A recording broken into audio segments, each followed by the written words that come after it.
Alors bonjour, je suis Kwasi Justin. Si vous prenez en marche cette chaîne pour la première fois, je suis Kwasi Justin. Je suis spécialiste des industries extractives et je suis aussi responsable HSE. Alors dans cette vidéo, nous allons parler des méthodes géochimiques qu'on utilise dans le cadre de l'exploration minière. Donc, quel que soit, en fonction de l'exploration que vous voulez faire, vous allez utiliser un certain nombre de méthodes qui peuvent aller des méthodes géologiques aux méthodes géophysiques en passant par les méthodes par exemple géochimiques. Et dans cette vidéo, j'ai déjà parlé de ces méthodes, je vais revenir là-dessus. J'ai déjà parlé de méthodes géochimiques sur cette chaîne, mais je vais revenir parce que la plupart des questions reviennent très souvent concernant la géochimie. Alors, si le constat qu'on fait lorsque quelqu'un a un permis, et surtout si c'est un permis semi-industriel ou un permis artisanal, parce que le problème ne se pose pas véritablement avec les permis industriels, parce que généralement ces grosses compagnies là sont des compagnies qui ont déjà de l'expérience en matière d'exploration et donc connaissent les étapes qu'il faut mettre en œuvre dans le cadre de leur programme d'exploration. Alors donc, et cette vidéo là c'est globalement pour ceux qui s'intéressent à l'exploration minière et qui ne savent pas les différentes étapes. Donc j'avais parlé des méthodes géologiques, des méthodes géochimiques, donc je vais revenir sur quelques méthodes pour véritablement donner un peu plus d'informations. Alors la géochimie va généralement intervenir si vous voulez dès le départ de votre programme d'exploration. Alors l'objectif c'est de découvrir des anomalies, donc des zones anormales, et de confirmer ces anomalies avec les autres méthodes au fur et à mesure. Donc partons aujourd'hui avec la méthode géochimique. Alors la méthode ou les méthodes de prospection géochimique, ces méthodes là généralement vont se baser essentiellement sur ce qu'on appelle la distribution des éléments, donc une distribution des éléments qui vont généralement être en trace dans les alluvions, dans l'eau, dans les végétaux et dans les sols. Et donc c'est cette distribution là que nous allons mesurer en utilisant des échantillons soit de sol ou de l'entité dans laquelle nous voulons faire ce test. Alors on va notez très bien, il y a 4 grandes familles concernant ces différents éléments. Donc il y a 4 grandes familles d'éléments. On a les éléments qui sont lithophiles, par exemple le silicium est lithophile, le sodium est lithophile, le calcium est lithophile, l'aluminium est lithophile, les terres rares par exemple sont des lithophiles, etc., etc. Et ces éléments-là, ils vont s'associer préférentiellement, ils vont préférentiellement se mettre avec l'oxygène. On a aussi les éléments sidérophiles qui sont un exemple d'élément sidérophile. Par exemple, le manganèse, c'est un élément sidérophile. Le fer, c'est un élément sidérophile. Le nickel est un élément sidérophile. L'or même est un élément sidérophile. Donc souvent les éléments sidérophiles, vous allez voir que ce sont des éléments qui sont des éléments métalliques. Ensuite, donc troisième élément, nous avons, donc on a dit il y en a 4. On a parlé de lithophiles, sidérophiles. Maintenant les éléments calcophiles. Alors les éléments calcophiles, vous avez comme élément calcophile, vous avez par exemple le zinc est un élément calcophile, le cuivre est un élément calcophile, le plomb est un élément calcophile. Ces éléments calcophiles là sont généralement associés à du soufre. Donc on a aussi en dernière position les éléments atmophiles qui sont tout ce qui concerne les gaz rares, le fluor, le chlore, le brome, l'oxygène, le carbone, l'azote, voilà, qui sont eux des éléments calcophiles. Donc quand vous faites un programme de géochimie, notez déjà qu'il y a 4 familles d'éléments que vous allez prendre en compte: les éléments lithophiles, les éléments sidérophiles, les éléments calcophiles et les éléments atmophiles. Alors, donc, ces éléments-là vont avoir un rôle dans l'interprétation de vos résultats qui arrivent des laboratoires d'analyse. Alors, cette classification-là, qu'est-ce qu'elle va nous permettre de faire? Elle va nous permettre de prévoir de manière beaucoup plus simple le comportement de ces éléments. Donc, si on sait que c'est un élément sidérophile, on connaît son comportement. Si on sait que c'est un élément chalcophile, on connaît son comportement, etc., etc. Alors, ce que nous recherchons, comme je l'ai déjà dit d'entrée de jeu, on va rechercher des zones anormales. Donc, on va rechercher des anomalies géochimiques. Alors, c'est quoi même l'anomalie géochimique?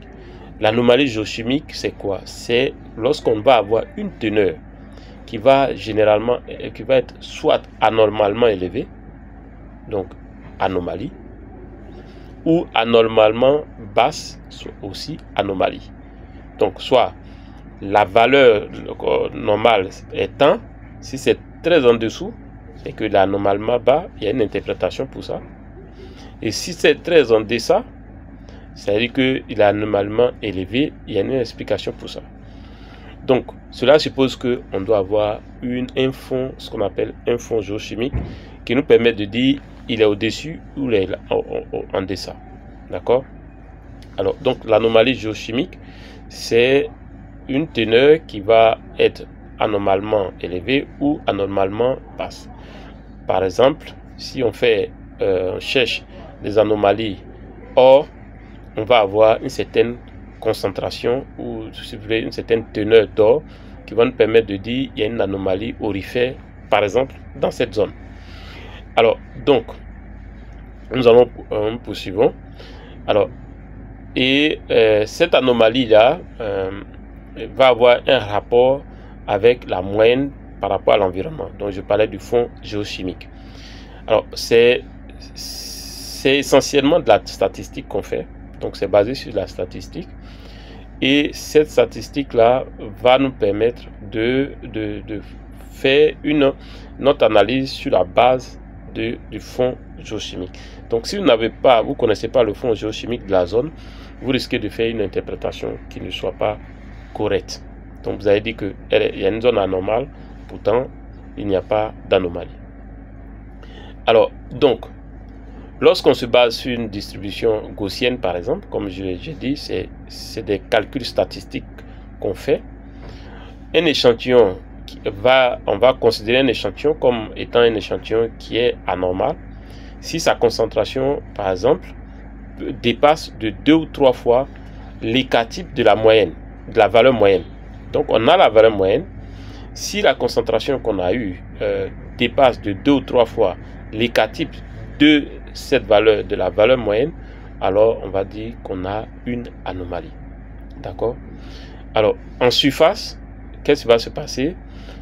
Une concentration anormale dans un élément donné va se manifester autour de ce qu'on appelle des auréoles de dispersion. Alors, qu'est-ce qui provoque cela? Ce qui provoque cela, très souvent, c'est dû à l'effet de l'érosion mécanique et de l'altération qui vont entraîner une dissémination des éléments dans cette zone pour former ce qu'on appelle l'auréole de dispersion. Donc, prenons le cas d'une roche, par exemple, qui s'altère. Cette altération-là va entraîner une libération des éléments et qui vont permettre d'avoir cette anomalie. Alors, les dispersions, on peut avoir une dispersion primaire, on peut avoir une dispersion, la dispersion primaire, la dispersion peut être par exemple primaire, donc la dispersion peut être primaire. Et quel élément je voudrais ajouter? Et cette dispersion, voilà, la dispersion peut être primaire ou secondaire. La dispersion peut être primaire ou secondaire. Et la dispersion primaire va se passer au moment de la mise en place de la minéralisation, où la dispersion peut être secondaire lorsque cela va résulter d'une érosion de surface. Primaire, parce que ça se met en place au moment où primaire, bon, si vous voulez, on va avoir deux types de dispersion. La dispersion primaire et la dispersion secondaire. La dispersion primaire se met en place au moment de la minéralisation et la dispersion secondaire va se mettre en place sous l'effet de l'érosion. L'érosion, bien sûr, de surface.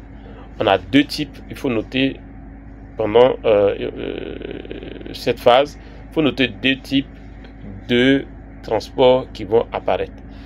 On a le transport mécanique des particules, donc il va y avoir le transport mécanique des particules et un transport chimique où vous allez voir dans les documents, on va vous parler de hydromorphique, donc hydromorphique, des éléments en solution. Alors, donc, l'eau de surface, qu'est-ce qu'elle fait? Va entraîner une dissolution, donc va avoir un effet sur les différents éléments, les différentes entités de cette zone. Alors, donc, je vais rapidement récapituler pour ne pas faire une vidéo trop longue. Là, nous sommes à presque une dizaine ou 11 minutes. Alors, notez que comment va se faire la formation d'une anomalie géochimique en conditions de surface. En conditions de surface, on va avoir la zone minéralisée, qui est généralement une zone qui est oxydée au voisinage de la surface. Donc vous allez avoir une zone oxydée au voisinage de la surface, et justement pour ça que lorsqu'on fait un programme de géochimie, on va se limiter maximum autour de 80 cm, à moins qu'après on passe au puits, etc., etc., etc. Donc, une partie des éléments est lessivée et qui est dispersée par la nappe phréatique, et cela va former ce qu'on appelle une anomalie hydrogéochimique. Le pompage de l'eau, donc vous avez des plantes qui sont à la surface qui vont pomper l'eau pour leur nutrition, et ce pompage de l'eau par la végétation va conduire à des enrichissements. Ce qu'on appelle ce type d'enrichissement est appelé l'anomalie, si vous voulez, l'enrichissement biogéochimique. Alors, donc en surface, on a les particules qui sont dispersées dans les sols et peuvent être transportées dans les zones de dépression, ou si vous voulez les vallons, où il va se former une anomalie de sédiments, de ruisseaux et de métaux lourds. Donc je récapitule. Comment se fait la formation des anomalies géochimiques en conditions de surface? On a notre zone minéralisée qui va se mettre en place et qui généralement va se trouver au niveau des zones au voisinage de la surface. D'accord? Et dans l'oxydé qui est au voisinage de la surface. Alors, une partie des éléments va être lessivée. Cette partie va être dispersée dans la nappe phréatique, par la nappe phréatique. C'est que l'eau qu'on trouve, le premier niveau qu'on trouve avant de rentrer, de traverser et de récupérer l'eau, par exemple, atteindre l'eau qui se trouve dans les fractures. Alors la nappe phréatique, c'est généralement en Côte d'Ivoire, on va trouver la nappe phréatique très vite, très souvent à quelques mètres. Ça dépend des zones. Si c'est une zone où il pleut beaucoup, vous allez vite trouver la nappe phréatique. Cette nappe phréatique là va avoir un impact, va lessiver et disperser les éléments. Ensuite, et quand la nappe phréatique agit de cette façon, on va obtenir une anomalie hydrogéochimique. Deuxième type d'anomalie qu'on peut avoir, ça peut venir des plantes. Donc les plantes, étant donné qu'elles ont besoin de l'eau, vont pomper l'eau. Et lorsque les plantes pompent l'eau, donc la végétation qui se trouve en surface à travers les racines pompe l'eau, les racines pompent l'eau, cela va conduire à un enrichissement biogéochimique de ces plantes. C'est pour ça que lorsqu'on fait la géochimie, on peut faire aussi la géochimie des plantes. Et en surface, donc cette fois-ci en surface, l'anomalie qui peut se former en surface, on a des particules qui sont dispersées dans le sol et ces particules-là peuvent être transportées au niveau des zones de dépression, généralement là où les pentes, donc vous devez tenir compte aussi des pentes. Donc dans les zones de dépression, les dépôts peuvent se faire dans les zones de dépression telles que les bas-fonds et former ce qu'on appelle l'anomalie de sédiments de ruisseaux, de sédiments de ruisseaux et de minéraux lourds. Si cette vidéo vous a plu, sachez que j'ai une formation complète concernant les méthodes géochimiques. Je vais vous mettre le lien dans la description de cette vidéo. Si elle vous intéresse, vous remplissez le formulaire et vous payez pour avoir accès à cette formation. Si vous êtes géologue, si vous êtes étudiant ou bien si vous êtes déjà géologue certifié, enfin vous avez fini et que vous êtes déjà dans une entreprise minière, vous devez comprendre les bases de l'exploration minière, notamment comprendre les questions de géochimie, à quel moment on fait, pourquoi on le fait, comment on interprète les données, comment on conditionne ces données, comment on les envoie au laboratoire, comment on contrôle le laboratoire, comment on contrôle le résultat qui arrive, comment on valide le résultat, comment on interprète les résultats et qu'est-ce qu'on fait plus tard avec ces résultats. Et ça, j'ai une formation complète disponible qui coûte au jour d'aujourd'hui 510 000 francs CFA.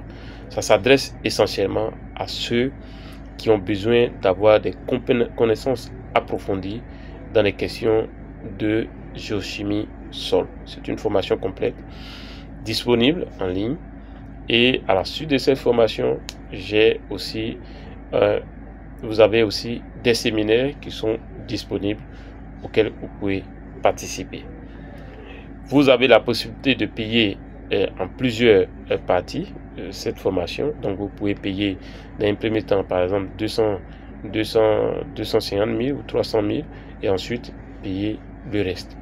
Si cette vidéo vous a plu, faites-moi un gros like et on se dit à la prochaine vidéo.